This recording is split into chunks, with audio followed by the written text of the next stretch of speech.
நன்மைக்கு நன்மைதான் கூலி. அது பணமாகவோ பொருளாகவோ வர வேண்டும் என்ற அவசியமில்லை.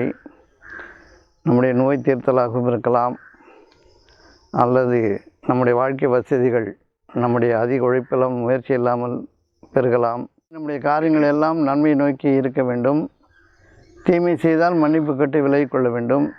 நீங்கள் ஒரு மனிதனுக்கு, ஒரு சமுதாயத்திற்கு உதவியாக இருக்க வேண்டும் என்றால் நீங்கள் செய்ய வேண்டியது ஒன்றே ஒன்றுதான். உங்களுடைய ஒட்டுமொத்த செயல்களும் இறை அர்ப்பணமாக செய்யப்பட வேண்டும்.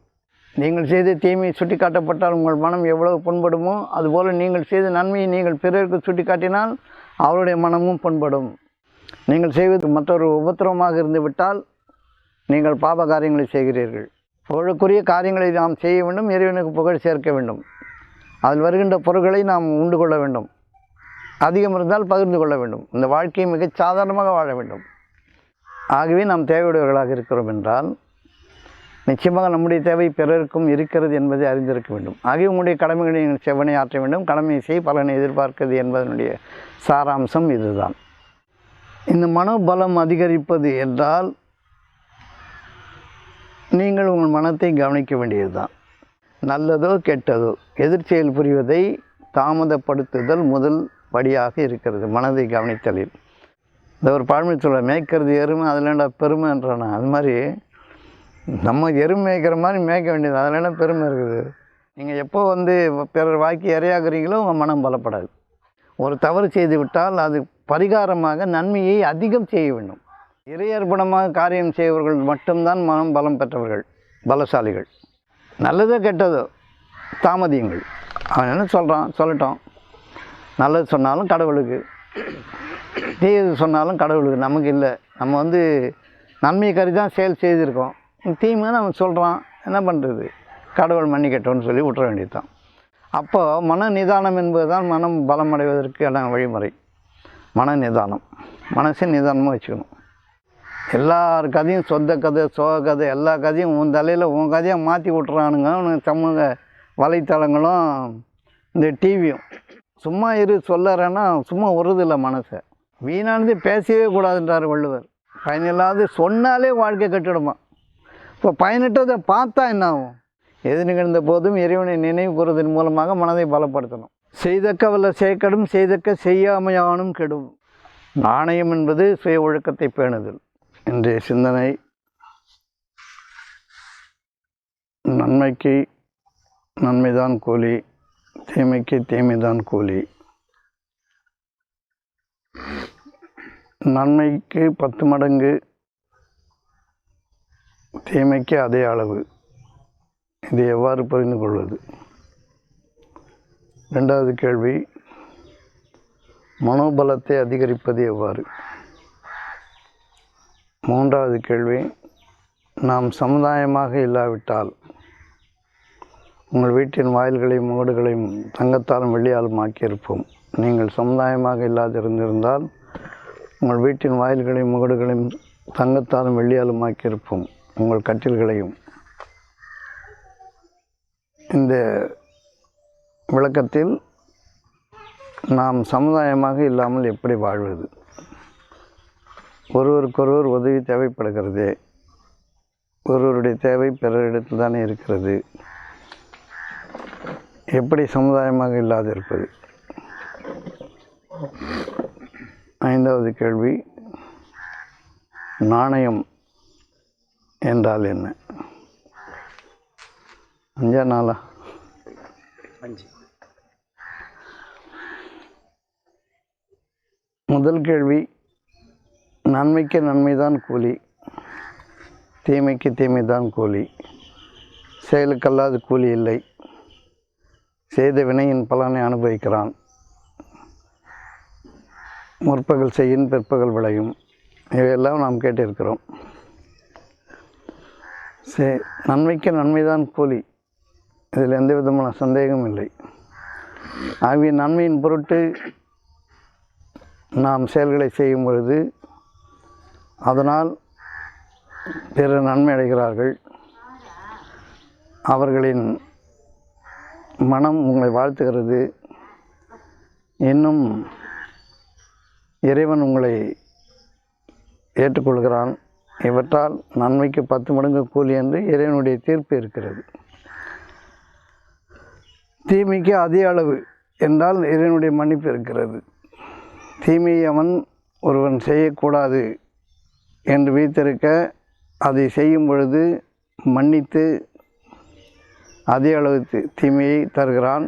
ஒருவருக்கு நாம் ஒரு பேச்சுக்காக ஒரு 1000 ரூபாய்க்கு தீமை செய்தால் நமக்கும் 1000 ரூபாய்க்கு தான் தீமை விளையும். ஆனால் அதுவும் இதுவும் ஒன்றல்ல. அதே அளவு தீமையை நம்மை முடித்துவிட போதுமானது. நன்மைக்கு 10 மடங்கு என்னும் பொழுது இறைவன் நம்முடைய செயல்களை ஏற்றுக்கொள்கிறான், திருப்தி வருகிறான். அதனால் அவன் புறத்திலிருந்து நமக்கான பரிசு கிஃப்ட் வந்து அடைகிறது. அது 10 மடங்காக பெருகுகிறது. அது பணமாகவோ பொருளாகவோ வர வேண்டும் என்ற அவசியமில்லை. நம்முடைய நோய் தீர்த்தலாகவும் இருக்கலாம், அல்லது நம்முடைய வாழ்க்கை வசதிகள் நம்முடைய அதிக உழைப்பிலும் முயற்சி இல்லாமல் பெருகலாம், நல்லோர்களின் சேர்க்கை ஏற்படலாம். எத்தனையோ வழிகளில் நம்முடைய வாழ்க்கை சீரமையும். அது 10 மடங்காக இருக்கிறது. இது இறைவனுடைய தீர்ப்பாக இருக்கிறது. இதில் அளவு ஏன் இப்படி மாறுகிறது என்றெல்லாம் நம்மால் கேள்வி எடுக்க முடியாது. இறைவன் நம்மை பொருந்தி கொண்டதன் காரணமாக நமக்கு 10 மடங்கு நன்மை விளைகிறது. நன்மை தொடர்ச்சியாக வளர்வதாக இருக்கிறது. தீமை அழிவதில் இருப்பதன் காரணமாக அது அழிந்து போகிறது. ஆகிய அது அளவு தீமை முடித்து விடுகிறது. அது உலக வாழ்க்கையில். ஆனால் மறுமை வாழ்க்கையில் என்ன நடக்கும் என்று நமக்கு தெரியாது. ஆகவே நம்முடைய காரியங்கள் எல்லாம் நன்மை நோக்கி இருக்க வேண்டும். தீமை செய்தால் மன்னிப்பு கட்டி விலகிக் கொள்ள வேண்டும். தீமையை நன்மை கொண்டே தடுத்து கொள்ள வேண்டும். நன்மை பெருக வேண்டும் என்று ஆசைப்பட வேண்டும். இறைவனிடம் வேண்டி பெற வேண்டும். இறைவனுடைய திருப்பொருத்தத்திற்கு ஆளாகும் பொழுது நன்மை பெறுகிறது என்பதன் மீது எந்த சந்தேகமும் நமக்கு இல்லை. ஆகவே நன்மைக்கு நன்மைதான் கூலி என்றால் அது 10 மடங்கு ஆகும் வரை அந்த நன்மை நிலைத்திருக்கிறது, அல்லது 10 மடங்கு ஆகும் வரையும் நிலைத்திருக்கிறது. அதற்கு கணக்கில்லை. நன்மை செய்வரின் கூலியை இறைவன் வீணாக்குவதில்லை. தீமை செய்பவர்கள் மன்னிக்கப்படுகிறார்கள் என்பது இறைவனுடைய கருணையை குறிக்கிறது. ஆகவே அதே அளவு தீமை. நன்மை செய்பவர்கள் இறைவனால் பொருந்தி கொள்ளப்படுகிறார்கள் என்பதனால் மிக அதிக அளவு நமக்கு நன்மை விளைகிறது. ஆகவே நன்மையின் பக்கம் நாம் முந்திக்கொள்ள வேண்டும் என்று இறை கட்டளை நமக்கு போதிக்கிறது. இந்த அளவிற்கு புரிந்து கொண்டு நன்மை செய்தால் போதுமானது. மற்றபடி இறைவனுடைய தீர்ப்பை, இறைவனுடைய வாக்கை நாம் ஏன் எதற்கு என்று கேட்டுக்கொண்டு இருக்கக்கூடாது. ஒரு தீமையை செய்துவிட்டால் தொடர்ந்து நாம் அவனை துன்புறுத்துகிறோம், அல்லது சொல்லி காட்டுகிறோம், அல்லது குத்தி காட்டுகிறோம். நீ இவ்வாறு செய்தா என்று அடிக்கடி அவனை துன்புறுத்தினாலும் அது அதே அளவு தீமையில் தான் வந்து முடியும். ஆனால் நன்மையை செய்யும்பொழுது நீங்கள் சொல்லாதிருந்தாலும், நீ இந்த நன்மையை செய்திருக்கிறாய் என்று நீங்கள் சொல்லாமல் இருந்தாலும், உங்கள் உள்ளத்தில் மறைத்து கொண்டாலும், பிறர் செய்திய நன்றியை நீங்கள் சொல்லி அவர்களுக்கு நன்றி கூறாமல் இருந்தாலும் அவருக்கான நன்மை 10 மடங்கு பெருகும். இது மறைவானவற்றில் இருக்கிறது. ஆகவே நாம் நன்மை செய்வதில் முந்திக்கொள்ள வேண்டும். நன்மை செய்திருக்கிறோம் என்று பெருமைப்பட்டு கொள்ளக்கூடாது. நன்மை செய்வதை நான் செய்திருக்கிறேன் என்று சொல்லவும் கூடாது. தீமை செய்தவனை சொல்லி காட்டுவது எத்தனை குற்றமோ அதேபோல் நன்மை செய்துவிட்டு சொல்லுவதும் பெரும் குற்றமாக கருதப்படுகிறது. ஆகவே உங்கள் வாய்களால் சொல்லி உங்களுடைய நன்மைகளை நாம் அழித்து கொள்ளக்கூடாது. நன்மை செய்துவிட்டு வாழாமிருந்து விட வேண்டும். நாம் உங்களுக்கு உதவுவதெல்லாம், நாம் உங்களுக்கு உணவளிப்பதெல்லாம் உங்களுக்காக இல்லை, இறைவனின் திருப்பொருத்தத்திற்காக என்று நாம் நன்மைகளை செய்ய வேண்டும். நம்ம யாருக்காவது உணவளிக்கிறோம், உதவி செய்கிறோன்னா அது அவனுக்காக இல்லை, இறைவனுடைய திருப்பொருத்தத்திற்காக என்று நாம் உணவளிக்க வேண்டும். ஒரு ஏழை இருக்கிறான் அப்படின்னு சொன்னால் அவனுக்கு சாப்பாடு போடுற நிலைமை ஏற்படும்போது இறைவன் நாடி இருந்தாலும் அவனுக்கு சாப்பாடு போட்டிருப்பானே, இறைவனே போடலை, நான் எதற்கு போடணும்னு கேட்குறாங்க. அப்படி கேட்கக்கூடாது. அவர்கள் ஏழைகளுக்கு உணவளிக்கவும் இல்லை, உணவளிக்கும்படி தூண்டவும் இல்லை. உணவளிக்கணும். தீமையை நீங்கள் சொல்லி காட்டினா ஒருத்தனுடைய மனம் எவ்வாறு புண்படுகிறதோ அதுபோல் நன்மை செய்துவிட்டு சொல்லி காட்டினாலும் வாங்கினவங்க மனம் புண்படும். ஆனால் நன்மையை செய்துவிட்டும் பொறுமையாக இருக்க வேண்டும், தீமை செய்தவர்களை மன்னித்தருள வேண்டும். இப்போ தான் உங்களுக்கு வரக்கூடிய தீமை நீங்கள் எந்த அளவு செய்திருக்கிறீர்களோ அது உங்களுடைய தீமைகள் மன்னிக்கப்படும். உங்களுடைய முந்தைய தீமைகளும் பிந்தைய தீமைகளும் மன்னிக்கப்பட்டு நீங்கள் சரியான பாதை திருப்பப்படுவீர்கள். இது பிரபஞ்சத்தினுடைய ஒரு பெரிய ரகசியமாக இருக்கிறது, இறைவனுடைய பெரும் ஏற்பாடாக இருக்கிறது. தீங்கு செய்துவிட்டதன் காரணமாக தீங்கை அனுபவிக்க வேண்டும் என்று கட்டாயமில்லை. நாம் மன்னிப்பு கோரி மனம் திருந்தினால் நிச்சயமாக நாம் மன்னிக்கப்பட்டவர்களாக இருக்கிறோம். யார் பெரும் பாவங்களை தவிர்த்து கொண்டு இறைவனை நினைவுகிறார்களோ அவருடைய சிறிய பாவங்கள் தானாகவே மன்னிக்கப்பட்டுவிடும். பெரிய பாவங்களை தவிர்த்து கொள்ள வேண்டும், அறிந்து தவிர்க்க வேண்டும். தன்முனைப்பாக சென்று தீங்கு செய்பவர்களுக்கு இது பொருந்தாது. தீங்கு செய்தே தீருவேன் என்று கங்கணம் கொட்டி கொண்டு தீங்கு செய்பவர்களுக்கு இது பொருந்தாது. அது அவர்களுடைய வழி அவர்கள் தேர்ந்தெடுத்து கொண்டார்கள், அவர்கள் நரகத்தின் பாதையை விரித்து கொண்டார்கள். ஆகவே எவர் நேர்வழி என்னதுதான் என்று தெளிவான பின்னரும் யார் வழிகாட்டுகிறாரோ அந்த வழிகாட்டியை அந்த தூதரை விட்டு பிரிந்து நல்லவர்கள் செல்லாத வழியில் செல்லுகிறாரோ அவர்களை செல்லும் வழியிலே செல்ல விட்டு நரகத்தில் புகுத்துவோம் என்று இறைவனுடைய வாக்கு இருக்கிறது. ஆகவே நன்மைகளை எடுத்து கூறுபவர்களோடு நீங்கள் இருக்க வேண்டும், நன்மைகளை பகிர்ந்தளிக்க வேண்டும், நன்மைகளை செய்துவிட்டு சொல்லி காட்டக்கூடாது. உங்களுடைய அதிகபட்ச தர்ம காரியங்களை விளம்பரப்படுத்தக்கூடாது, செய்துவிட்டு சும்மா இருக்க வேண்டும். இறைவன் போதுமானவன் என்று அமைதி அடைய வேண்டும். அப்பொழுது உங்களுடைய நன்மைகள் 10 மடங்கு பெருகுவதாக இருக்கிறது, பன்மடங்காகவும் பெருகுவதாக இருக்கிறது. அவன் கணக்கென்றையே இறைவனிடம் பெற்றுக்கொள்கிறான். இது இறைவனுடைய ஏற்பாடாக இருக்கிறது. இந்த வழிமுறைகள் நாம் துன்பப்படுவதற்காக இறக்கப்படவில்லை, நாம் நிச்சயம் நல்வாழ்க்கையை பெற்றுக்கொள்வதற்காகவே இந்த வழிமுறைகள் இறக்கப்பட்டிருக்கின்றன. ஆகவே உலகத்தில் நாம் படைக்கப்பட்டதின் காரணமாக நமக்குரிய பங்கு கிடைத்து கொண்டே இருக்கும். அந்த பங்கில் நாம் பெற்றுக்கொண்டவுடன் நன்றி உணர்வோடு அதிலிருந்து பிறருக்கும் நாம் அளிக்கும் பொழுது, இயலாதவர்களுக்கு கொடுக்கும் பொழுதும், அறியாத மக்களை நாம் ஆதரிக்கும் பொழுதும் நம்முடைய நன்மைகள் பெருகுவதாக இருக்கிறது. நாம் முயலாமலேயே அதிகபட்சம் இறைவனுடைய அருட்கொடைகளை பெற்றுக்கொள்பவர்களாக நாம் இருக்கிறோம். ஆகவே நன்மையின் பக்கம் சாய்ந்து விடுங்கள், நன்மையை அதிகம் நினைவு கூறுங்கள். இறைவன் என்றால் நன்மை, இறைவன் என்றால் நன்மையை தவிர எதுவும் இல்லை. ஆகவே இறை வழிபாடு என்பது நன்மையில் நிலைத்திருப்பது, இறை உணர்வில் நிலைத்திருப்பது என்பது நன்மைகளை சிந்திப்பது, தீமைகளை வெறுத்து ஒதுக்கி விடுவது, அதை பற்றி அங்கலாய்ப்பது கூடாது, அளவுலாவது கூடாது, தீமைகளை பற்றி பேசுவதே கூடாது. நன்றி மறப்பது நன்றன்று, நன்றல்லது அன்றே மறப்பது நன்று. நன்மையை நினைவு கூறுவது தான் நல்ல நினைவு, தீமை நினைவு கூறுவது தகாதது. ஆகவே தீமைக்கு அதே அளவு தீமை என்றால் உங்களுக்கு மன்னிப்பு இருக்கிறது என்று பொருள். நன்மைக்கு 10 மடங்கு என்றால் உங்களுடைய செயல் இறைவனால் பொருந்தி கொள்ளப்பட்டது என்று பொருள். ஆகவே பொருந்தி கொள்வதற்கு அவன் கூலியாக கொடையளிக்கிறான், 10 மடங்கு கொடையளிக்கிறான். அதை நாம் பெற்றுக்கொள்ள வேண்டும் என்று ஆசையோடும் அச்சத்தோடும் இறைவனர் நிலைத்திருக்க வேண்டும். இது ஒரு பகுதி. 2வது கேள்வி, நாம் சமுதாயமாக இல்லாது இருந்திருந்தால் உங்கள் வீட்டின் வாயில்களையும் முகடுகளையும் தங்கத்தாலும் வெள்ளியாலும் வைக்கிருப்போம் என்னும் உங்கள் கட்டில்களையும் என்று இறைவாக்கு இருக்கிறது. நாம் சமுதாயமாக வாழ்கிறோம். ஒருவர் இன்னொருவரின் தேவையை பூர்த்தி செய்பவர்களாக இருக்கிறோம். ஒருவர் ஒரு துறையில் பயிற்சி பெற்றவராகவும் திறமை பெற்றவராகவும் இருக்கிறார், இன்னொருவர் வேறொரு துறையில் பயிற்சி பெற்றவராகவும் திறமை பெற்றவராகவும் இருக்கிறார். ஆகிய இவருடைய காரியங்களுக்கு அவரும் அவருடைய காரியங்களுக்கு இவரும் உதவி செய்யும் நிலையில்தான் சமுதாயம் ஆக்கப்பட்டிருக்கிறது. இந்த சமுதாயம் என்பது உலகம் முழுமையும் ஒரே சமுதாயம்தான், மனித சமுதாயம். இந்த உதவிகளை நாம் பெற்றுக்கொள்வதன் மூலம் பிறருக்கும் நாம் பணியாற்ற வேண்டும். இது ஒருவருக்கு ஒரு உதவி என்பதால் இந்த மனித சமுதாயம் முழுமைக்கும் பொருந்தக்கூடியதாக இருக்கிறது. நாம் தனிப்பட்ட முறையில் ஒரு குறிப்பிட்ட அளவு மக்களை திரட்டி கொண்டு ஒரு சமுதாயமாக ஆகிவிடக்கூடாது. ஜாதி மதம் என்று ஒரு சமுதாயமாகக்கூடாது. எங்கள் ஆட்கள் உங்கள் ஆட்கள் என்றெல்லாம் பேசிக்கொண்டு நாம் தெரிகிறோம். ஒட்டுமொத்தமாக மனித சமுதாயம் என்ற எண்ணம் நமக்கு இல்லை. மனித சமுதாயத்தின் உதவி ஒருவருக்கொருவர் தேவைப்படுவதாக இருக்கிறது.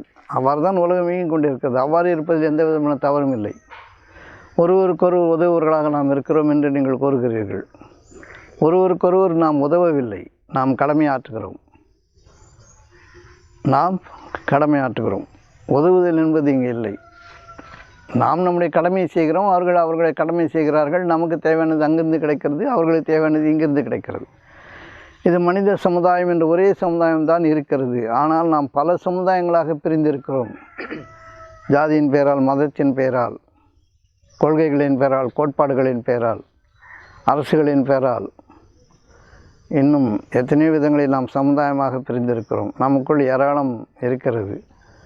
நம்மை ஆள்பவர்கள் ஏராளம் இருக்கிறார்கள். ஒரு தனி மனிதனாக மனித சமுதாயத்திற்காக பாடுபடுபவனாக இருந்தால், அவன் தனி மனிதனாக இருந்தால், தன் திறமையும் தன் அறிவையும் தன்னுடைய ஆற்றலையும் ஒட்டுமொத்த மனித சமுதாயத்திற்கான அர்ப்பணிப்பாக அவன் செய்திருந்தால், அவனுடைய வீட்டின் வாயில்களும் முகடுகளும் தங்கத்தாலும் வெள்ளியாலும் ஆக்கியிருக்கக்கூடும் இறைவன். ஆனால் நாம் ஜாதிய மதங்களின் பெயரால் பிரிந்திருக்கிறோம், தனித்தனி சமுதாயமாக இருக்கிறோம். இவ்வாறு இருப்பதன் காரணமாக கூட்டு பலம், ஒரு கும்பலின் பலம் நமக்கு இருக்கிறது. அந்த கும்பலின் பலத்தை கொண்டு நான் வேறு நீ வேறு என்று மனித சமுதாயத்தை பிரித்து விட்டோம். இவ்வாறு பிரிந்திருப்பது ஆகாது என்று தான் இறைவாக்கு இருக்கிறது. நீங்கள் ஒரே சமுதாயமாக இருங்கள், மனித சமுதாயமாக இருங்கள், ஒரே ஆத்மாவிலிருந்து நீங்கள் படைக்கப்பட்டிருக்கிறீர்கள் என்று இறைவன் கூறுகிறான். ஆகவே மனித சமுதாயம் ஒட்டுமொத்தத்திற்கும் நம்முடைய உதவி, நம்முடைய அறிவாற்றல் தேவைப்படுவதாக இருக்கிறது. நம்முடைய திறமை பயன்படுத்தப்பட வேண்டியதாக இருக்கிறது. நாம் ஒருவருக்கொரு உதவி செய்து கொள்ளவில்லை. நீங்கள் எவ்வாறு, உங்களுக்கு என்ன நேர்ந்து விட்டது, ஏன் நீங்கள் ஒருவருக்கொரு உதவி செய்து கொள்ளவில்லை என்று ஒரு இறைவாக்கு இருக்கிறது. உதவுதல் என்றால் என்ன? நீங்கள் எவ்வாறு இன்னொருத்தருக்கு உதவ முடியும்? நீங்களே உதவி தேவைப்படுபவர்களாக இருப்பதன் காரணமாக நீங்கள் உதவுகின்ற நிலைக்கு நீங்கள் இன்னும் வரவில்லை. ஆகிய உதவி உங்களுக்கே தேவைப்படுவதாக இருக்கிறது. உதவி தேவைப்படுபவர்களாக நாம் இருக்கிறோம். ஒருவருக்கொரு உதவுவது என்றால் இயலாதவர்களுக்கு கொடுப்பதும், முடியாதவர்களுக்கு சென்று பராமரிப்பதும், இவையெல்லாம் நீங்கள் உதவி என்று எண்ணுகிறீர்கள். இது உதவி இல்லை, இது கட்டளை. நீங்கள் ஒருவருக்கு பணம் கொடுத்து ஆதரித்தால் அதற்கு உதவி என்று பொருள் இல்லை. ஒரு ஏழைக்கு உணவளித்தால் உதவி இல்லை. ஒரு உடம்பு நிலை சரியில்லாதவர்களை பராமரித்தால் அதற்கு பேர் உதவி இல்லை. நீங்கள் உதவி என்று நினைத்து கொண்டீர்கள். நான் தான் உதவினேன் என்று நீங்கள் சொல்லுகிறீர்கள். அவ்வாறு இல்லை. அது உங்களுடைய சமுதாய கடமை. மனித சமுதாயத்திற்கு நீங்கள் ஆற்ற வேண்டிய கடமை. நீங்கள் செய்தி தீர வேண்டும், இல்லாதவர்களுக்கு கொடுக்க வேண்டும், இருப்பதை பகிர்ந்தளிக்க வேண்டும், நல்வழியில் செல்ல வேண்டும், நேர்வழி காட்ட வேண்டும். இவ்வாறெல்லாம் செய்வது உதவி என்று ஆகாது. உதவி என்றால் நீங்கள் ஒரு மனிதனுக்கு, ஒரு சமுதாயத்திற்கு, மனித சமுதாயத்திற்கு உதவியாக இருக்க வேண்டும் என்றால் நீங்கள் செய்ய வேண்டியது ஒன்றே ஒன்றுதான். உங்களுடைய ஒட்டுமொத்த செயல்களும் இறை அர்ப்பணமாக செய்யப்பட வேண்டும். நீங்கள் செய்கின்ற செயல் எல்லோருக்கும் ஏற்புடையதாக இருக்கும் பொழுது நீங்கள் மனித சமுதாயத்திற்கு ஒட்டுமொத்தமாக உதவுகிறீர்கள். தனித்தனி மனிதர்களுக்காக இல்லை, ஒட்டுமொத்த மனித சமுதாயத்திற்கும் நீங்கள் உதவியாக இருக்கிறீர்கள். உங்களுடைய காரியங்கள் சீராக்கப்பட்டிருக்க வேண்டும், நீங்கள் ஒழுங்கான பாதை செல்ல வேண்டும். இவையெல்லாம் உங்களை பாதுகாப்பதோடு மனித சமுதாயத்திற்கு எந்த விதமான உபத்திரவும் இல்லாமல் இருப்பது தான் உதவி. அத்தகைய உதவி எல்லோருக்குமாக நீங்கள் ஆற்ற வேண்டுமே தவிர தனித்தனி மனிதர்களுக்கு செய்கின்ற செயல்களை நீங்கள் உதவி என்று சொல்லக்கூடாது. நாம் தேவையுடையவர்களாக இருக்கிறோம், ஆனால் மனித சமுதாயம் முழுவதும் நமக்கு தேவையாக இருப்பதன் காரணமாக நாம் தனித்தனி சமுதாயமாக பிரிந்துவிடக்கூடாது. ஒருவருடைய அறிவாற்றல் இன்னொருவருக்கு வாழ்வாக இருக்கிறது. ஆகிய அந்த வாழ்வின் மீது நீங்கள் நேசம் கொண்டு பிறரும் வாழ வேண்டும் என்று நீங்கள் பிறரையும் நேசிக்க வேண்டும். ஆகவே சொற்ப பொருட்களை, அற்ப பொருட்களை கொண்டு நீங்கள் ஒரு சிறிது கொடுத்துவிட்டு நான் உதவி செய்தேன் என்றெல்லாம் கூவிக்கொண்டிருப்பது நன்மைகளை சொல்லி காட்டுவதாகும். இது இறைவனிடத்தில் வெறுப்புடையதாகும். இவ்வாறு செயல்பட முடியாது. ஆகவே நீங்கள் மனித சமுதாயத்திற்கு உதவியாக இருக்க வேண்டும் என்றால் நீங்கள் தனி மனித ஒழுக்கத்தில் இருக்க வேண்டும். உங்களுடைய ஒழுக்கம் பேணி பாதுகாக்கப்பட வேண்டும். எந்த நிலையிலும் உங்களுடைய செயல்கள் சிறப்பானதாக அமைய வேண்டும். யாருக்கும் கேடுவுடையதாக அமைந்துவிடக்கூடாது. அவ்வாறு செய்ய வேண்டும் என்றால் நீங்கள் செய்கின்ற நன்மையும் உபத்திரத்தை சில நேரங்களில் கொண்டு வரும். ஏன் செய்தோம் என்று நீங்கள் வருந்தக்கூடிய நிலைகளும் ஏற்படுவீர்கள். ஆகவே நன்மைகளை செய்வது உதவி அல்ல, இறை அர்ப்பணமாக செய்வது உதவி. இறைவனுக்காக செய்கிறேன், உனக்காக இல்லை, உனக்காக இல்லை, உன் இறைவனுடைய திருப்பொருத்தத்திற்காக செய்கிறேன் என்று சொல்பவன் மனித சமுதாயத்திற்கு ஒட்டுமொத்தமாக உதவியாக இருக்கிறான். ஆகவே நீங்கள் உதவிகளை, அற்ப பொருட்களை, சொற்ப பொருட்களை அங்கே இங்கும் ஒரு சிறிது கொடுத்து விட்டு நான் பெரிதாக உதவி இருக்கிறேன் என்றெல்லாம் தன்னை வியத்தல் என்பது கூடாது. வியந்து பார்த்து கொண்டு இருக்கக்கூடாது. நான் எவ்வாறெல்லாம் உதவி செய்திருக்கிறேன் என்று உங்களையே நீங்கள் பாராட்டிக் கொள்ளக்கூடாது. செய்ய வேண்டியது உங்களுடைய கடமை. செய்தே ஆக வேண்டும். செய்யவிட்டால் நீங்கள் வைத்திருப்பது உங்களுக்கு உபத்திரமாக மாறிவிடக்கூடும். பகுத்துண்டு வாழ்வது, பகுத்துண்டு பல்லுயிர் ஓம்புதல் நூலர் தொகுத்தவற்றெல்லாம் தலை என்று வள்ளுவம் கூறுகிறது. ஆகவே பகுத்துண்டு பல்லுயிர் ஓம்புதல், எந்தெந்த உயிருக்கு என்னென்னலாம் தேவைப்படுமோ அவ்வாறெல்லாம் நாம் நடந்து கொள்ள வேண்டும். ஆகவே நம்முடைய அறிவாற்றலையும் திறமையையும் பயிற்சியையும் ஒழுக்கத்தையும் சமுதாயத்திற்கான ஒட்டுமொத்த மனித சமுதாயத்திற்கான உதவியாக மாற்ற வேண்டுமே தவிர தனித்தனி மனிதர்களுக்கு, குடும்பத்திற்கும், நண்பர்களுக்கும், ஆச்சாரியர்களுக்கும், குருமார்களுக்கும் கொடுத்ததெல்லாம் உதவி என்று நீங்கள் சொல்லிவிடக்கூடாது. அது உங்களுடைய கடமை. நீங்கள் ஆட்சியை தீர வேண்டிய கடமை. அதில் அவர்கள் நன்றி பாராட்டுவார்கள் என்றெல்லாம் எதிர்பார்க்கக்கூடாது. நான் இந்த குடும்பத்தை உழைத்தேன், பாதுகாத்தேன், படிக்க வைத்தேன், அதை செய்தேன், இதை செய்தேன் என்றெல்லாம் புலம்பிக் கொண்டு இன்று எனக்கு யாரும் உதவியாக இல்லை என்றெல்லாம் அழுது தெரிந்து கொண்டு இருக்கக்கூடாது. அவரவர்கள் வாழ்க்கையை அவரவர்கள் சொந்த கால் நிற்கும் வரை நாம் உதவியாக இருக்க வேண்டும். நாம் அவர்களுக்கு உதவியதை கடமையாக ஏற்றுக்கொள்ள வேண்டுமே தவிர உதவியாக செய்திருக்கேன் என்று கொள்ளக்கூடாது. அது ஒரு கடமை. பிள்ளைகளை படிக்க வைப்பதும், பெரிய மனிதர்களை ஆக்குவதும், தகுந்த இடத்தில் அவர்கள் சொந்த காலில் நிற்கும்படி செய்வதும் தந்தை மகன் காட்டும் நன்றி.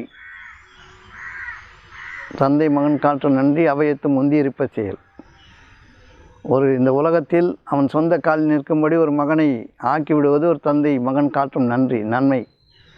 அவ்வளோதான் அதில் இருக்குது. அப்படி செய்தேன், இப்படி செய்தேன், விட்டுட்டு போயிட்டான், பார்க்கலை, வைக்கலை, இதெல்லாம் சொல்லக்கூடாது. எப்பவுமே கன்றுக்குட்டிக்கிட்ட பசுமாடு பால் கேட்காது. அது பாட்டு விட்டுரும். கோழி கூட ஒரு அளவுக்கு வந்த உடனே கொத்தி துரத்தி விட்டுரும். உடைமை உணர்வு மற்ற எதுவும் இருக்காது. அன்பும் நெருக்கமும் இருக்க வேண்டுமே தவிர உடைமை உணர்வு என்பது கூடாது. ஒவ்வொருடைய வாழ்க்கையும் ஒரு நேரத்தில் மாற வேண்டியதாக இருக்கிறது, மாற்றிக்கொள்ள வேண்டியதாகவும் இருக்கிறது. இதை புரிந்து கொள்ள வேண்டும். ஆகவே கடமை உணர்வுக்கும் உதவி செய்வதற்கும் பெரிய வித்தியாசம் இருக்கிறது. உதவி என்றால் ஒட்டுமொத்த மனித சமுதாயத்திற்கும் நீங்கள் உதவியாக இருக்க வேண்டும் என்றால் உங்களுடைய தனி மனித ஒழுக்கம் பேணப்பட வேண்டும். இறையர்ப்பணமாக நீங்கள் காரியங்களை செய்ய வேண்டும். இறைவனுக்காக செய்ய வேண்டும். ஒவ்வொரு மனிதனுக்கும் செய்துவிட்டு இதை செய்தேன் என்று சொல்லி காட்டிக் கொண்டு இருக்கக்கூடாது. நீங்கள் செய்த தீமை சுட்டி காட்டப்பட்டால் உங்கள் மனம் எவ்வளவு புண்படுமோ அதுபோல் நீங்கள் செய்த நன்மையை நீங்கள் பிறருக்கு சுட்டி காட்டினால் அவருடைய மனமும் புண்படும்.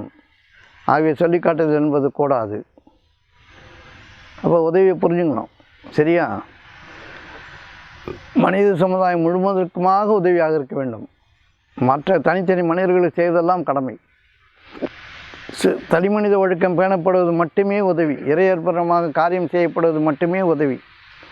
நீங்கள் செய்கின்ற ஒவ்வொரு செயலும் அக்கம் பக்கத்திலும் உங்கள் உற்றார் உறவினர்களுக்கும், மற்றவர்களுக்கும், நண்பர்களுக்கும், தோழர்களுக்கும், ஆச்சாரியர்களுக்கும், குருமார்களுக்கும் நன்மையை தருவதாக அமைய வேண்டும். அதற்கு இறையர்ப்பணமாக காரியங்களை செய்ய வேண்டும். நீங்கள் செய்வது உங்களுக்கு மற்றொரு உபத்திரவமாக இருந்துவிட்டால் நீங்கள் பாப காரியங்களை செய்கிறீர்கள். நீங்கள் உங்களுக்கே நன்மை செய்து கொண்டாலும் அது மற்றவர்களுக்கு உபத்திரமாக இருக்கக்கூடாது. ஆகவே இறைவனுக்கு அர்ப்பணமாக காரியம் செய்வதை நாம் கற்றுக்கொள்ள வேண்டும். எவ்வாறு இறைவனுக்கு அர்ப்பணம் காரியம் செய்வதென்றால் காரியம் செய்ய வேண்டும், அவ்வளவுதான் நம்முடைய செயல். இதில் எந்த பெருமையும் நமக்கு இல்லை. புகழுக்குரிய காரியங்களை நாம் செய்ய வேண்டும். இறைவனுக்கு புகழ் சேர்க்க வேண்டும். அதில் வருகின்ற பொருட்களை நாம் உண்டு கொள்ள வேண்டும். அதிகம் இருந்தால் பகிர்ந்து கொள்ள வேண்டும். இந்த வாழ்க்கையை மிகச் சாதாரணமாக வாழ வேண்டும். எதையாவது எட்டி பிடிக்க வேண்டும் என்று தட்டி பறித்து கொண்டு இருக்கக்கூடாது. மிகச் சாதாரணமாக இந்த வாழ்க்கை வாழ்பவர்கள் இந்த பூமியில் சொர்க்கத்தை படைக்கிறார்கள். சாதனை படைக்க வேண்டும் என்று வாழ்பவர்கள் சில நேரத்தில் சறுக்கி விழுந்து விடுகிறார்கள். சாதனை செய்வதற்கெல்லாம் இங்கு இடமில்லை. சாதாரணமாக வாழ்வதே பெரிய சாதனை. சாதாரணமாக வாழ்வதே பெரிய சாதனை. சும்மா இருத்தல் என்பது அவ்வளவு சுலபமானது அல்ல. நம்மால் சும்மா இருக்க முடியாது. ஆகவே இதையெல்லாம் நாம் பறைசாற்றி கொண்டு அவ்வாறு செய்தேன் இவ்வாறு செய்தேன் என்றெல்லாம் பறைசாற்றி கொண்டு ஒரு சிறிது நன்மையை செய்துவிட்டு ஊரெல்லாம் விளம்பரப்படுத்தி கொண்டு தெரிவதெல்லாம் கேலிக்கூத்து. இறைவன் முன்னிலையில் கேலிக்கூத்து. அதற்குண்டான வெகுமதியை துர்பாக்கியமாக நீங்கள் பெற்றுக்கொள்வீர்கள். அஞ்சு போன உபதேசத்தை விரைவில் ஏற்பான், துர்பாக்கியம் உடையவனா அதை விட்டு விலகிக் கொள்வான்.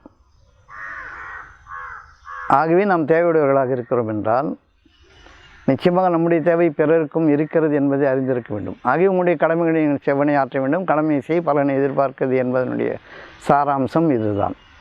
இதை புரிந்து கொள்ள வேண்டும். மூன்றாவது கேள்வி, இப்போ 3-4 பேசியாச்சு. 4வது கேள்வி, மனோபலம் அதிகரிப்பது எவ்வாறு? மனம் என்றால் என்னவென்பதை அறிந்து கொள்ளுங்கள். எண்ணங்களின் தொகுப்பு, தேவைகளின் விரிவு, பிறருடைய சொற்களில் மகிழ்வு அல்லது துன்பம், இவையெல்லாம் மனமாக பரிணமிக்கிறது. இந்த மனோபலம் அதிகரிப்பது என்றால் நீங்கள் உங்கள் மனத்தை கவனிக்க வேண்டியது தான். உங்களுடைய மனதை கவனித்தல் என்றால் எது நடந்தாலும் உடனடியாக அதில் ஈடுபடக்கூடாது. சற்றே நிதானிக்க வேண்டும். யாராவது ஏதாவது உங்களை புகழ்ந்து கூறுகிறார்கள் என்றால் நீங்கள் உடனடியாக அந்த வலையில் விழுந்து விடுவீர்கள். புகழ்ச்சியில் மயங்கி உங்களை இழப்பீர்கள். அல்லது உங்களை யாராவது குறை கூறுகிறார்கள் என்றால் அந்த நேரத்தில் நீங்கள் துன்பத்திற்கு ஆளாகி விடுவீர்கள், கோபப்பட்டு விடுவீர்கள்.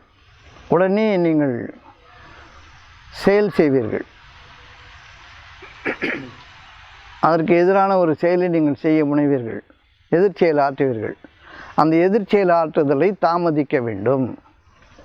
நல்லதோ கெட்டதோ எதிர்ச்செயல் புரிவதை தாமதப்படுத்துதல் முதல் படியாக இருக்கிறது மனதை கவனித்தலில்.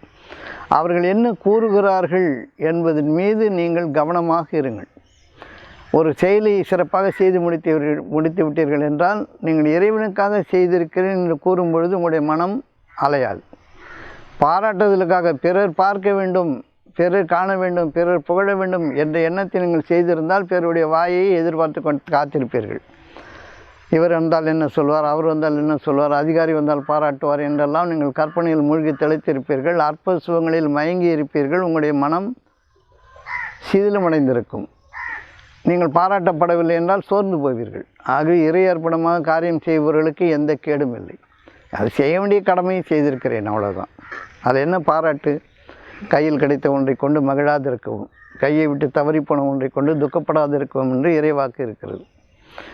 அதனால் உங்களுடைய காரியங்களை நீங்கள் செய்துவிட்டு நான் சிறப்பாக செய்திருக்கிறேன், அழகாக செய்திருக்கிறேன், யாருமே எதையும் செய்யவில்லை, எனக்கு ரெக்கக்னிஷனே இல்லை, எனக்கு பாராட்டே இல்லை, நான் இவ்வளோ உழைச்சிருக்கிறேன், இவ்வளோ கொடுத்துருக்குறேன், என்னை எவனும் மதிக்கவே இல்லை, என்னை நல்ல பேச்சு எவனும் பேசவே இல்லை, அட்லீஸ்ட் நல்ல பேச்சு பேசலான்னு திட்டாமல் வந்து இருக்கலாம்ல, இப்படிலாம் நம்ம புலம்புறோம்.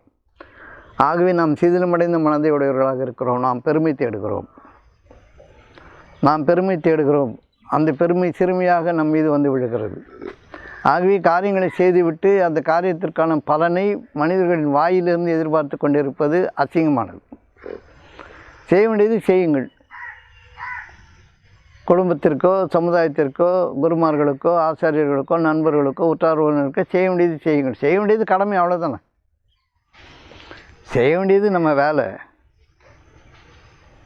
இந்த ஒரு பழமொழி சொல்ல, மேய்க்கிறது எருமை அதில் பெருமைன்றானா, அது மாதிரி நம்ம எருமை மேய்க்கிற மாதிரி மேய்க்க வேண்டியது, அதில் பெருமை இருக்குது. எல்லோரும் தேவையுடையவர்கள் இருக்கிறார்கள். நம்ம சொந்த பந்தன்னு ஆக்கிக்கிட்டோம், பொண்டாட்டி பிள்ளைன்னு ஆக்கிக்கிட்டோம். அவங்களுக்கு செய்ய வேண்டியது தானே. செய்துட்டு நான் செய்தேன்னு சொல்லி ஒன்றுமே என்னை மதிக்கவே இல்லை, நான் எவ்வளோ கொடுக்குறேன், என்னை பார்க்கவே இல்லை, வைக்கவே இல்லை அப்படின்னு சொல்லிட்டு திரிஞ்சால் மனம் சிதிலமடைந்து இருக்கிறது என்று பொருள். பாழாகி இருக்கிறது, பிறருடைய பாராட்டுக்காக, ஆறுதலுக்காக ஏங்கி இருக்கிறது என்று பொருள். நீங்கள் அங்கலாய்க்கிறீர்கள். நீங்கள் பாராட்டினால் மகிழ்வடைகிறீர்கள், சுகமடைகிறீர்கள், கொஞ்சம் சற்று நல்லதாக உணர்கிறீர்கள். அவையெல்லாம் நிலையாத்தன்மையுடையது. அது பயன்படும் காலம் குறுகி இருந்தால், இருந்தாலும் அன்றைக்கி செய்து நல்லா இருந்தது, ஒரு 10 நாள் தாங்கலை பாரு, அன்றைக்கி இன்னமும் அவ்வளோ பெருசாக பேசினார், நான் தான் செய்தேன் அன்றைக்கி இன்னமும் நல்லா தான் இந்த மாதிரி தான் இருந்தது பாரு, 10 நாள் வரல, பிரயோஜனம் இல்லாத ஆளுன்னு சொல்லிட்டாங்கன்னா நீங்கள் செய்த சாபத்தை பெற்றுக்கொள்வீர்கள். ஆகவே எதை செய்த பொழுதிலும், எதை நகர்த்திய பொழுதிலும், எதை பேசிய பொழுதிலும், எதை பார்த்த பொழுதிலும் இறைவன் ஒருவன் இருக்கிறான் என்ற எண்ணத்தின் மீது நிலைத்திருந்து இறை அர்ப்பணமாக காரியங்களை செய்யுங்கள். நன்மையை செய்ய வேண்டும், அவ்வளோதான். நன்மை செய்கிற வரைக்கும் வேலை, நான் அதை பண்ணிட்டேன் இதை பண்ணிட்டேன் வாரத்தை வில்லா வளைச்சிட்டேன். சரி வில்லா வளை, அதெல்லாம் ஒன்றும் பெரிய காரியம் இல்லை. வில்லா வளைச்சி என்ன பண்ணுனேன், யாருக்கு என்ன நன்மை, உன்னால் என்ன நன்மை, அதை அது பண்ண அடைஞ்சவன் சொல்லணும் நல்லதுன்னு. நீயா தட்டி பறிக்கூடாது, கேட்கக்கூடாது. என்னை பாராட்டு விழா கூட்டம் போட்டுருவான். இவனே பணம் கொடுத்து பாராட்டு விழா கூட்டம் போட்டு 10 பேர் பேச வைப்பான். ஔவையார் சொன்ன மாதிரி தான், புலவரை கூப்பிட்டு போனால் 2 பேரும் சேர்த்து கூப்பிட்டு போகணும் பற்றி புகழறதுக்குன்னு சொல்லுவாங்க. ஒரு பாட்டில் சொல்லியிருக்காங்க, ஒரு சபைக்கு போனால் நல்லா பட்டு வேட்டி மோதிரெல்லாம் கையில் மாட்டிக்கின்னு உன்னை பற்றி சொல்கிறதுக்கு 2 பேரை கூட்டின்னு போ, சும்மா போவாது அப்படின்றாங்க. பெருமையாக பேசுகிறதுக்கு 2 ஆள் வேணுமா. ஏன்னா அப்போ தான் உலகம் மதிக்கன்றாங்க. அவங்க உலகத்தின் இயற்கை வாரி இருக்கிறது. அது மாதிரி எல்லாருக்கும் ஒரு செயலில் சிறப்பு இருக்குது. ஆனால் நம்ம செய்கிற காரியம் தான் சிறப்புன்னு சொல்லிட்டு நம்ம இருக்கக்கூடாது. நம்ம செய்கிறது எத்தகைய சிறப்புடைய காரியமாக இருந்தாலும் அது பிறருக்கு பயன்படும் காலம் நீண்டு இருக்க வேண்டும். நீளமான காலம், நெடுங்காலம் அது பயன்பாடு உடையதாக இருந்தால் தான் நீங்கள் அவர்களுடைய பாராட்டு உங்களுக்கு மறைமுகமாக வந்து சேரும். அன்றைக்கி செய்தார்ப்பா, அன்றைக்கி பண்ணி வச்சார், இன்ன வரைக்கும் பயன்படுது அப்படின்னு சொல்கிறாங்கல்ல. என்றைக்கோ கல்லணை கட்டினா கல்காலன்னா இன்றைக்கு வரைக்கும் பயன்படுது இல்லை. அது மாதிரி பார்த்துங்க, அப்போ மனம் பலப்படும். நீங்கள் எப்போ பிறர் வாக்கி இரையாகிறீங்களோ உங்கள் மனம் பலப்படாது. பையன் என்ன சொல்லிடுவாங்க, பொண்டாட்டி என்ன சொல்லிவிடுவோம், அவங்க என்ன சொல்லுவாங்களோ, இவங்க என்ன சொல்லுவாங்கன்னு எந்த நேரம் பார்த்தாலும் எந்த காரியத்தையாவது செய்துட்டு பக்குன்னு உட்காந்துக்கிறோம், மனம் நாசமாக படும். செய்த காரியத்தை இறைவனுக்கு செய்துட்டு தப்பாக செய்துட்டோமா மன்னிப்பு கேட்டுங்க, ஒன்றும் பயப்பட வேண்டிய அவசியம் இல்லை. இறைவனிடம் மன்னிப்பு கேட்கும் பொழுது, அதாவது இறைவனிடம் மன்னிப்பு கேட்குறதுனா தப்பு செய்திருக்கும் போது நன்மையை செய்கிறது தான். இவன் இறைவனிடம் மன்னிப்பு கேட்குறதுன்னு என்ன நினச்சிக்கிறான், இறைவன் என்ன மன்னிச்சிருன்னு சொல்லிட்டு ரூமுக்குள்ளே கதை சாய்ச்சிட்டு கத்துறதுன்னு நினச்சிக்கிறான் மன்னிப்பு. அப்படி கிடையாது. ஒரு தவறு செய்து விட்டால் அது பரிகாரமாக நன்மையை அதிகம் செய்ய வேண்டும். நன்மை அதிகம் செய்யும்போது நன்மை கொண்டு தீமையை தடுத்துக்கலாம். அதுதான் அவ்வாறு தான் மன்னிப்பை பெற முடியும். இறைவனுடைய மன்னிப்பு பறந்து விரிந்தது. அவனுடைய அருட்கொடை யாருக்கும் தடுக்கப்பட்டதாக இல்லை. அதனால் இறைவனை மன்னிப்பு கோருங்கள் அப்படின்னா, என்னை மன்னிச்சிரு கடவுளேன்னா நீ மனம் திருந்ததனுடைய விளைச்சலை நீ காட்டணும், நிறைய நன்மையை செய்யணும், அந்த தீமையின்பால் மீண்டும் திரும்பாது இருக்கணும். அதிக நன்மையை செய்யும் பொழுது தான் நீங்கள் மன்னிக்கப்படுகிறீர்கள். நீங்கள் வெறுமனே மன்னிப்பு கோருவதை இறைவன் ஏற்பதில்லை. பரிகாரமாக நன்மையை கொண்டு தீமையை தடுத்து கொள்ளுங்கள் என்று தான் கூறியிருக்கிறான். ஆகவே மன்னிப்பு கோரி மீண்டவர்கள் நன்மைகளில் முயல வேண்டும், நன்மைகளில் முந்திக் கொள்ள வேண்டும் என்று பொருள். அவ்வாறு செய்வர்களுடைய மனம் பலப்படுகிறது. ஆகிய பிறருடைய பாராட்டுதலுக்காகவும் ஆறுதலுக்காகவும் சாய்ந்து கொள்வது தோல் தேடுபவர்கள் எல்லாம் பலகினர்கள். நம்முடைய நிலைப்பாடு நமக்கு புரிகிறது. யாரும் நமக்கு இல்லை, எல்லோரும் பிரிந்து போய்விடுவார்கள், ஒரு நாள் நாம் எல்லாற்றை விட்டு போய்விடுவோம், இந்த பொருளும் பணமும் மக்கள் தொகையும் நம்மை பாதுகாக்கும் என்று நாம் வெறுமனே எண்ணி இருக்கிறோம். எதுவும் நம்மை பாதுகாக்காது. ஒரு 10 கோடி ரூபா வச்சு நைட்டில் படுங்க, எங்கே ஒரு டூருக்கு போயிடுக்கா, லாட்ஜில் படுத்துருக்கீங்க, மலை மேலே கிளம்பல இருக்கிறீங்க, திடீர்னு நெஞ்சு பிடிச்சி நம்ம காற்று பயன்படுமான்னா எதுவும் பயன்படாது. ஆகிய போகிற காலம் வரைக்கும் வர வரைக்கும் நீங்கள் பொறுமையாக இருக்க வேண்டியது தான். அது காப்பாற்றும் இது காப்பாற்றினா வச்சுக்கிட்டு எது காப்பாற்றும், சொல்ல முடிஞ்சால் தானே, வலிக்குதுன்னு சொல்லவாது வாய் வரணும், இல்லை இல்லைன்னா முடியாது தரேன் ஏன்ட்டு கடக்க வேண்டியது தான். அதில் மனம் பலம் பெற்றுக்கொள்வது எவ்வாறு என்றால், எல்லா காரியங்களும் இறைவனுக்குரியது, அவ்வளோதான். எங்கள் வாழ்வும் எங்கள் மரணமும் எங்களுடைய தர்ம காரியங்களும் எங்களுடைய நன்மைகளும் எல்லாம் இறைவனுக்குரியது. நாம் இறைவனுக்குரியவர்கள், இறைவனையும் திரும்பிச் செல்வோம் என்று சொல்ல வேண்டும். எங்கள் வாழ்வும் எங்கள் மரணமும் எங்களுடைய நன்மையான காரியங்கள் யாவையும் இறைவனுக்கே உரியது அப்படின்னு நம்ம சொல்லணும். அப்படி சொன்னால் நாம் இறைவனுக்குரியவர்கள், இறைவனையும் திரும்பி செல்வோம் என்பது மீது ஆணித்தரமாக இருப்பவர்களுக்கு மன பலகீனம் இல்லை. மன பலகீனம் இல்லை. நான் தான் செய்தேன், நான் தான் உருவாக்கினேன். நேற்று ராம்தாஸ் சொன்னார், நான் உருவாக்கிய கட்சி. அது பாருங்கப்பா, அவர் எப்படி உருவாக்கினாரு தெரியல. நான் உருவாக்கிய கட்சி, என் பேச்சை கேட்குறான்னா எல்லாம் வெளிப்போம் அப்படின்ட்டு அப்படின்னு சொல்லிட்டாரு. இது வந்து சங்கடங்களை ஏற்படுத்துது. அவருக்கும் சங்கடம், அவர் மகனுக்கும் சங்கடம், இவ்வளோ நாள் கட்சியில் இருந்தவங்க சங்கடம். அது இறைவன் தான் அது சரி பண்ணணும். அதான் ஒரு பேச்சுக்கு சொல்கிறேன், இதை நான் விமர்சனம் பண்ணல, ஒரு பேச்சுக்கு சொல்கிறேன். ஏன்னா நம்ம வீடு வரைக்கும் வருது இல்லை இது டிவியில், நம்ம கேட்கக்கூடியவங்களாம் இருக்கிறாங்கள, அதனால் சொல்கிறேன். ஆகவே இறையர்ப்பணமாக காரியம் செய்பவர்கள் மட்டும்தான் மனம் பலம் பெற்றவர்கள், பலசாலிகள். நம்ம விளம்பரப்படுத்துவதற்காக, நம்மளை பெருமைப்படுத்தி கொள்வதற்காகலாம் காரியம் செய்து ஒரு ஸ்தாபனத்தை உருவாக்கி எதாவது பண்ணி வச்சுருந்தோம்னா அதில் நிச்சயமாக ஒவ்வொன்றிலும் துன்பம் இருக்கிறது. துன்பத்துடன் தான் இன்பம் இருக்கிறது. நிச்சயமாக துன்பத்தில் தான் இன்பம் இருக்கிறது. ஒரு இன்பத்தோடு துன்பம் இருக்குது, துன்பத்தில் தான் இன்பம் இருக்குது. அதனால் இன்னாதம உலகம் துன்பமாக இருக்கிறது. அதன் இனியின காண்பார் அதன் இயல்பு அறிந்தவரை, அதனுடைய இயல்பு அறிந்தவரை அதில் இனியதை காண்பார்கள். அதனால் எல்லா மக்களும் அப்படி தான் இருப்பாங்க, அப்படி தான் பேசுவாங்க, புரிஞ்சிக்க மாட்டாங்க. பாராட்டுன்ற எண்ணம் கூட அவங்களுக்கு இருக்காது. இப்போ சாப்பாடு கொடுத்து போடுறோன்னு வச்சுக்கோங்க, சில பேர் கொடுக்குறோம், எப்படின்னு இருந்தது கூட சொல்லாமல் திருடி சும்மா போயிடுவான். நல்லா இருந்துன்னு கூட சொல்ல மாட்டான். நல்லா இருந்துன்னு சொன்னால் தானே இன்னொரு வாட்டி அவனுக்கு ஒரு சிறப்பு வரும்ன்ற நன்மையை அவன் பகிர மாட்டான். சாப்பிட்டு கேட்டால் சொல்லிக்கலாம், கேட்டால் அது சொல்லி என்ன பிரயோஜனன்றான். நல்லா இருந்தது சாப்பிட்டோம் அப்படின்ட்டான். பாராட்டுதல் என்பது இன்னொருத்தர்கிட்ட தானாக வரணும், நம்ம போய் கேட்கக்கூடாது. பாராட்டுற எண்ணம் இருக்கிறவன் எல்லாத்தையும் பாராட்டுவான், நன்மையை பகிர்ந்தளிப்பான். ஆனால் இன்னொருத்தர் நம்மளை பாராட்டணும்னு நினைக்கிறவன் தான் தப்பு. பிறரை பாராட்டணும்னு நினைக்கிறவன் தப்பு கிடையாது. இன்னொருத்தன் வந்து நம்மளை பாராட்டணும், கண்டிப்பாக அவன் பாராட்டி தீரணும்னு நினச்சா அது தப்பு. அதனால் மனம் பலகீனம் என்பது பிறர் வாய்க்கு இறையாவதில் முடிந்து விடுகிறது. நல்லதோ கெட்டதோ தாமதியங்கள். அவன் என்ன சொல்கிறான் சொல்லட்டும். நல்லது சொன்னாலும் கடவுளுக்கு, தீயது சொன்னாலும் கடவுளுக்கு, நமக்கு இல்லை. நம்ம வந்து நன்மை கருதி தான் செயல் செய்திருக்கோம். தீமைன்னு அவன் சொல்கிறான், என்ன பண்ணுறது, கடவுள் மன்னிக்கட்டும்னு சொல்லி விட்டுற வேண்டியது தான். அப்போது மன நிதானம் என்பது தான் மனம் பலமடைவதற்கான வழிமுறை. மன நிதானம், மனசை நிதானமாக வச்சுக்கணும், பரபரப்பாக வச்சுக்கூடாது. ஒரே ஓட்டமாக ஓடிக்கிட்டே இருக்குது. உங்களுக்கு பாருங்கள், எந்த காரியம் எதை எடுத்தாலும் ஒரு செல்ஃபோனை வச்சுக்கிட்டு என்ன நோண்டுறானுங்கன்னே தெரில. 24 மணி நேரம் அதையே நோண்டின்னு இருக்கானுங்க.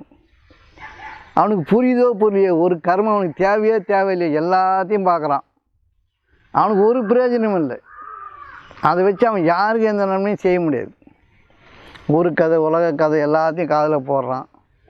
அதுக்கு ஏகப்பட்ட காட்சி வேறு கொடுக்குறான் பொழுது இந்த யூடியூப்பில் எல்லா கதையும் போட்டாலும் அதை வேறு பார்த்துக்கிறான். சம்பாரிச்சாவது பரவாயில்ல, வெத்துக்கு உட்காந்து செல்ஃபோன் நோண்டிக்கிறான். நைட்டு 12 மணிக்கு நோண்டுறான், 2 மணிக்கு நோண்டுறான், 3 மணிக்கு நோண்டுறான். என்ன கர்மத்துக்கு நோண்டுறான்னு அவனுக்கும் தெரில, எதுக்கும் தெரில.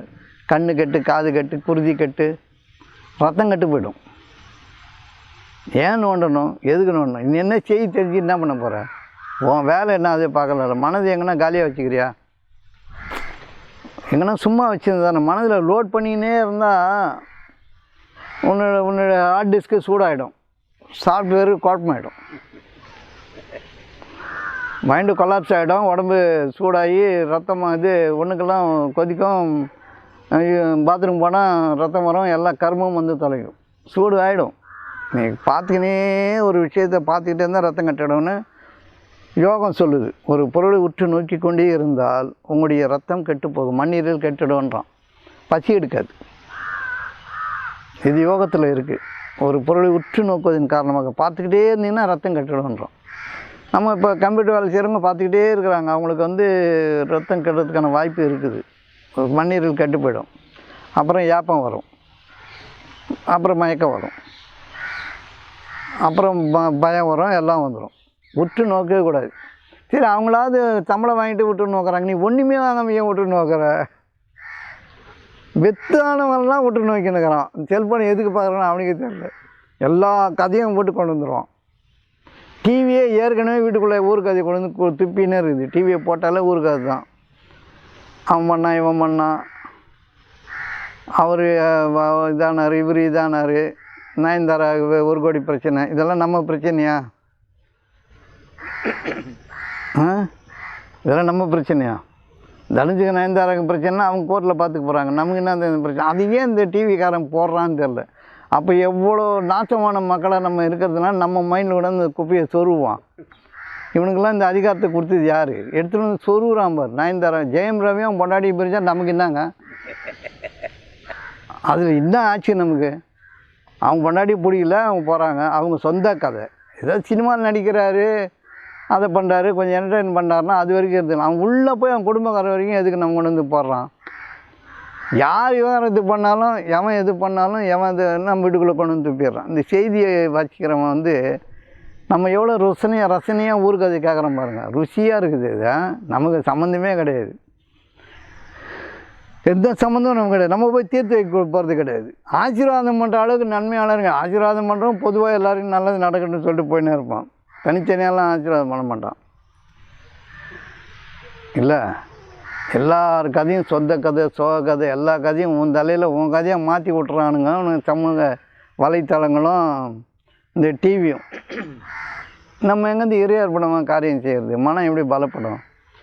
நீங்கள் தான் ஒரு வேலையும் இல்லைன்னா நியாயப்படம் பேசிக்கிட்டு, ஏதாவது ஒரு கதையை பேசிக்கிட்டு, காரி துப்பிக்கிட்டு, அவனை குறை சொல்லிவிட்டு, இவனை குறை சொல்லிக்கிட்டு, எதையும் மாற்றுக்கிற வல்லமே நமக்கு இல்லை.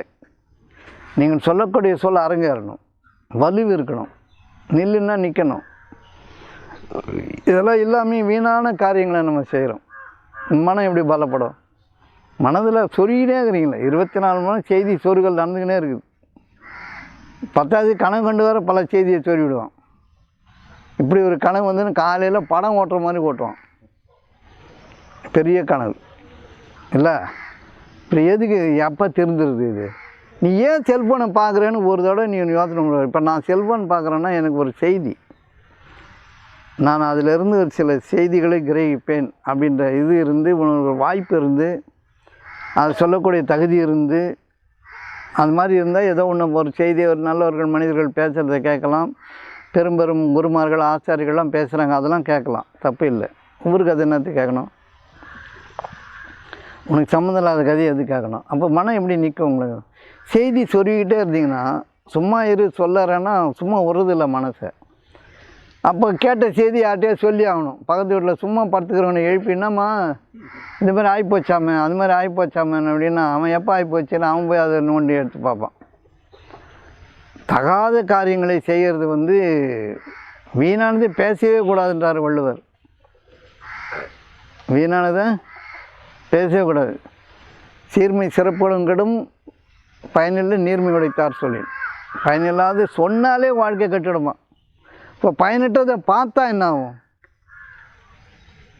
நீ எங்கேருந்து முன்னுக்கு வருது? எப்படி மேலே போவ? வாழ்க்கை எப்படி நல்லாயிருக்கும்? ஒரு வேலையை செய்யணும், வேலையை செய்யும்போது செல்ஃபோன் எடுத்துன்றான். இன்னத்துக்குன்றான்னு எனக்கு தெரியல.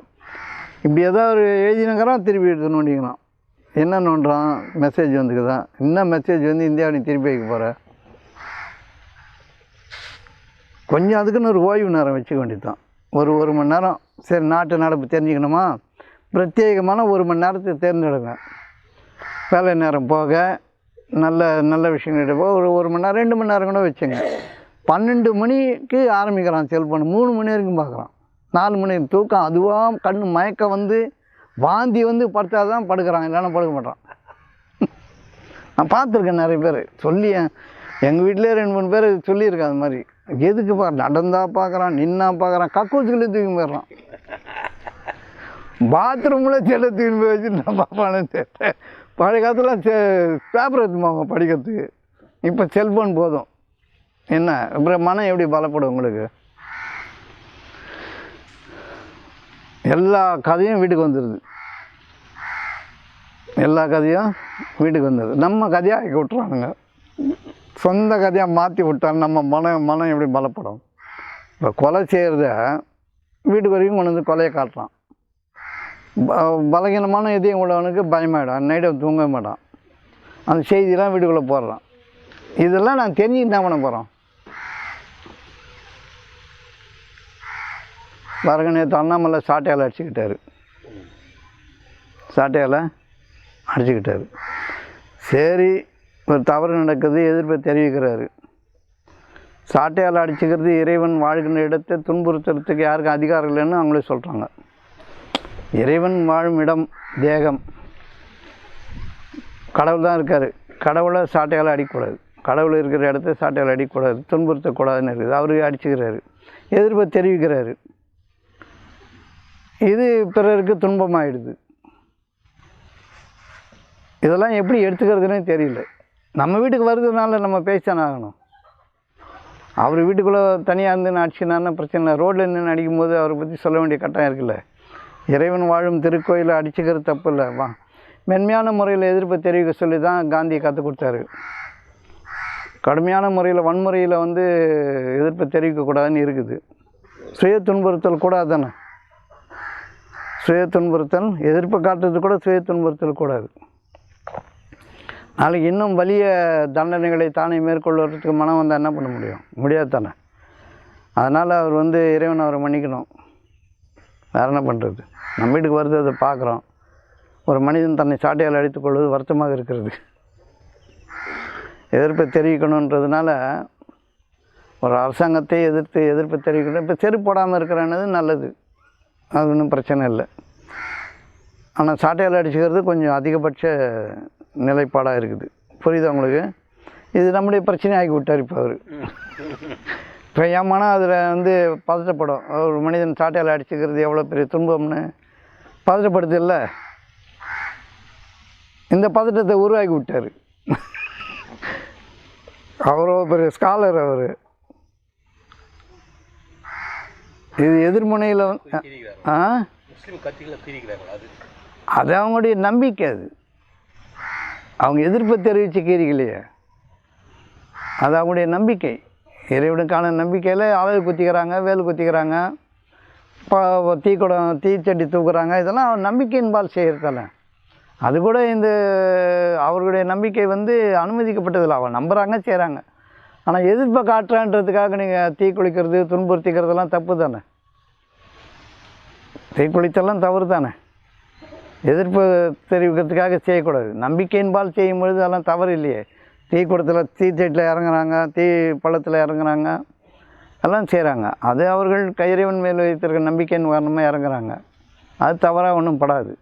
சரியா?